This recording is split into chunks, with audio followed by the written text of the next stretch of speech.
తాకట్లో ఉన్న మీ బంగారాన్ని విడిపించి ఆ రోజు ఆన్లైన్ రేటుకి కొంటాం. Sharma gold company.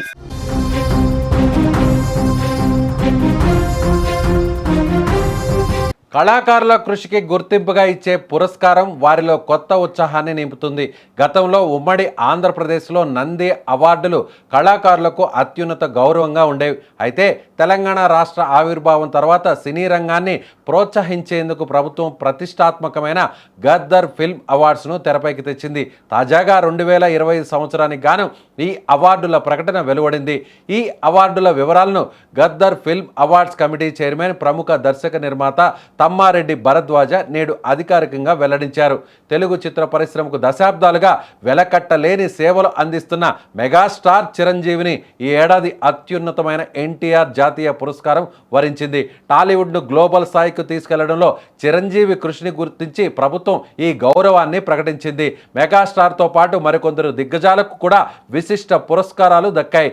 లోకనాయకుడు కమల్ హాసన్కు పైడి జయరాజ్ అవార్డు దక్కగా సహజ నటి జయసుధకు ఏఎన్ఆర్ పురస్కారం లభించింది.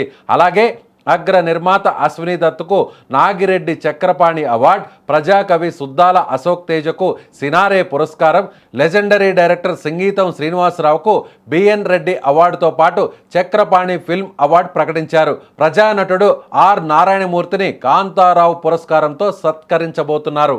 2025 జనవరి 1 నుంచి డిసెంబర్ 31 వరకు సెన్సార్ పూర్తి చేసుకున్న చిత్రాలను పరిగణలోకి తీసుకొని ఈ అవార్డులను ఎంపిక చేశారు. ఇక యువ నటీనటుల విభాగంలో చూస్తే తండేల్ సినిమాలో అద్భుతమైన నటన కనిపించిన నాగ చైతన్యకు ఉత్తమ నటుడిగా గద్దర్ అవార్డు దక్కింది.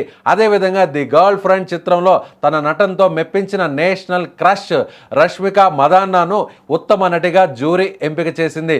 ఫీచర్ ఫిల్మ్ కేటగిరీలో రాజు వెడ్స్ రాంబాయి సినిమా ఉత్తమ చిత్రంగా నిలిచింది. స్పెషల్ జ్యూరీ అవార్డుల విభాగంలో కూడా ఆసక్తికరమైన ఎంపికలు జరిగాయి. ఉత్తమ స్పెషల్ జ్యూరీ ఫిల్మ్గా 23 నిలవగా, ఉత్తమ మేల్ యాక్టర్గా రాజు వెడ్స్ రాంబాయి చిత్రానికి గాను చైతు జొన్నలగడ్డ ఎంపికయ్యాడు. 8 వసంతాలు చిత్రంలో అద్భుతంగా నటించిన అనంతికకు ఉత్తమ నటిగా అవార్డు దక్కగా, ఛాంపియన్ సినిమాతో మెప్పించిన యువ హీరో రోషన్ స్పెషల్ జ్యూరీ హీరోగా పురస్కారం అందుకోబోతున్నాడు. తెలంగాణ ప్రభుత్వం ప్రవేశపెట్టిన ఈ గద్దర్ అవార్డులు సినీ రంగంలో కొత్త విప్లవానికి నాంది పలుకుతాయని, అర్హులైన ప్రతిభావంతులకు ఈ గౌరవం దక్కడం పట్ల సినీ వర్గాల నుంచి హర్షం వ్యక్తమవుతోంది. త్వరలోనే అట్టహాసంగా జరగబోతున్న వేడుకలో ముఖ్యమంత్రి రేవంత్ రెడ్డి చేతుల మీదుగా ఈ అవార్డులను అందజేయనున్నారు.